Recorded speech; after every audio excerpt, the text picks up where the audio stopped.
Hello, teacher. I'm Nguyễn Phương Thành, and today I would like to present about the topic one and two of the sensory marketing.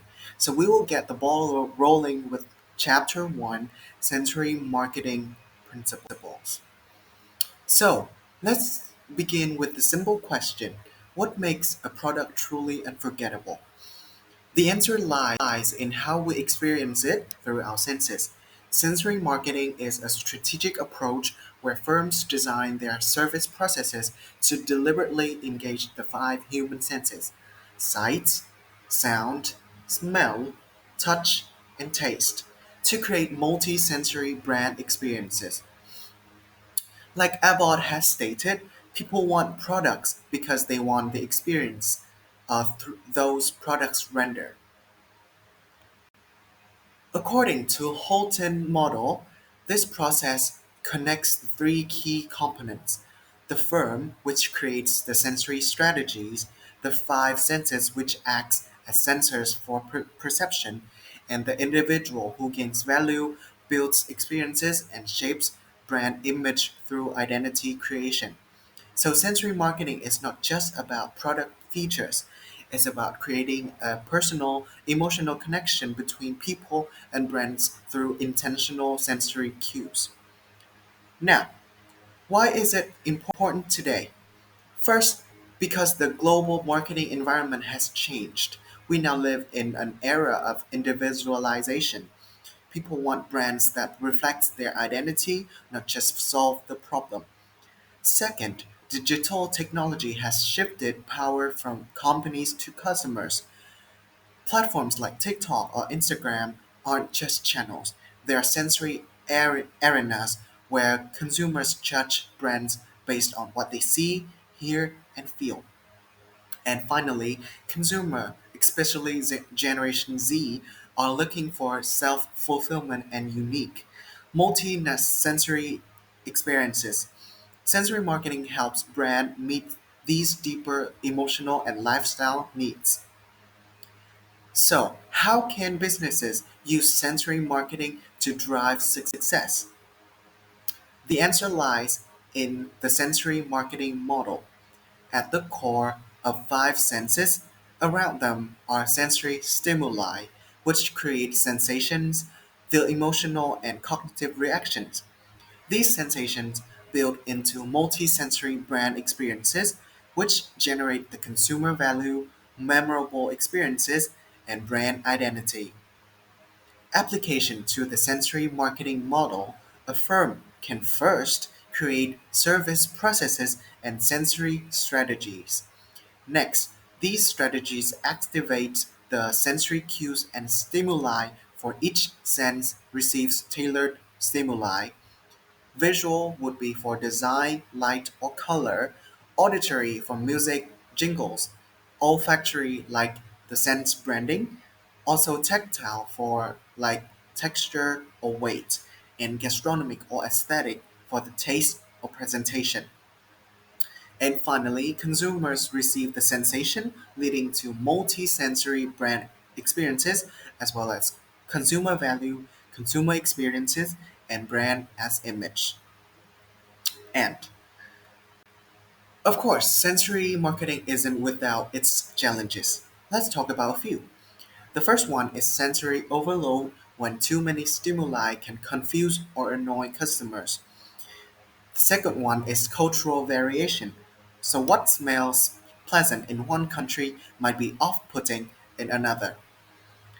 The third one is ethical concerns, when some critics say sensory marketing can be manipulative if used irresponsibly. And finally, it is hard to measure, when emotions and senses are difficult to quantify with traditional marketing metrics. But here are the good news. The opportunities are powerful when sensory marketing allows brands to stand out in the crowded market, and it builds long-term emotional loyalty as well as aligns perfectly with the experience economy, where what people remember is more important than what they buy. And it work well across both physical and digital platforms. Now, let's give a real world example: Starbucks. Founder Howard Schultz once said, "If coffee and people are our core, the overall experience is our soul." At Starbucks, every detail is part of the sensory experience. From the visual of the green mermaid logo, cozy lighting, clean aprons, to the sound of curated music playlists that continue at home through Spotify, or the smell, fresh coffee aroma that greets you at the door, or the touch with warm cups, wooden chairs, or soft seating, and final one to the taste, of course, the coffee itself, plus the seasonal flavors and the custom drinks. Together, these senses create what we call a multi-sensory brand experiences, one that goes beyond coffee and becomes a feeling. Okay, we have known about the sensory marketing principles. Now, let's take a closer look at the chapter 2, the sensory brain. Okay, so let's begin by understanding how the sensory brain works. Our brain is often called the black box because it processes a huge amount of sensory input, about 111 million bits per second. But we are only consciously aware of around 40 bits. What that means over 99% of our decisions are unconscious.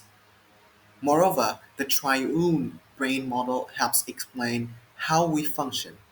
The cerebrum handles logic, language, and memory.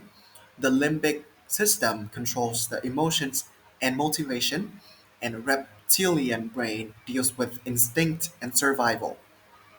Besides, the left and right hemisphere also serve different purposes, like the left is logical and verbal, while the right is creative and emotional. Together, these brain systems guide our behavior, often without us realizing it. Now, look let's look at the five senses and how they influence our perceptions. Each sense sends stimuli to the brain, which interprets them based on our personal experiences and emotions. This process is called the perceptual process, where sensory stimuli are filtered and transformed into perceptions, then stored in memory. For example, sight helps us notice the color and design, while smell can trigger the powerful emotional memories. These sensory inputs go through three memory stages. Sensory memory holds the immediate impressions, then go to short-term memory to retain the temporary information, and the long-term memory stores the brand experiences over time. So brands that engage the multiple senses, like Apple with its sleek visual and tactile product design, would create stronger and longer lasting impressions. Now, let's explore gender differences in how brain works. Structurally, male brains are about 10% larger, while female brains show more communication between hemispheres. We can see that this affects the language, emotions, and sensory processing. Women generally develop language earlier, remember the emotional events better, and have a more sensitive sense of smell, touch, and sound. When men, on the other hand, excel in spatial orientation and visual tasks. These differences shape how men and women shop. Women tend to compare options, analyze deeply, and enjoy personal interaction, while men prefer the quick decisions and are more brand focused.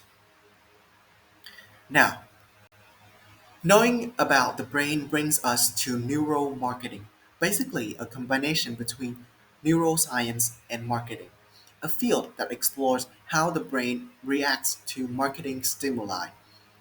Neuromarketing uses tools like electrical activity (EEG) to track the brain waves, functional magnetic resonance imaging (fMRI) to visualize emotional responses, or magnetic fields (MEG) have a more spatial accuracy, and other techniques like eye tracking or galvanic skin response (GSR). One famous study showed that participants believed expensive wine tasted better, even when it was the same wine. Another story found that Coca-Cola's logo activated memory and emotion centers in the brain, making people prefer it over Pepsi in branded tests. These techniques allow companies to craft more emotionally engaging experiences and refine the product packaging, advertising, and sensory branding based on real neurological responses. Finally, what are the pros and cons of neuromarketing? On the plus side, neuromarketing reveals the unconscious consumer reactions. It gives marketers more accurate insights than surveys or focus groups and helps design better ads, packages, and in store experiences. However, there are ethical concerns. With deeper access to subconscious mind, companies might manipulate consumer behavior without consent, and this raises questions about privacy and responsibility, especially in the context of overconsumption and sustainability. To address this, researchers suggest clear ethical guidelines and transparency in how neuromarketing is used. When done responsibly, it's a powerful tool that bridges science and marketing for mutual value.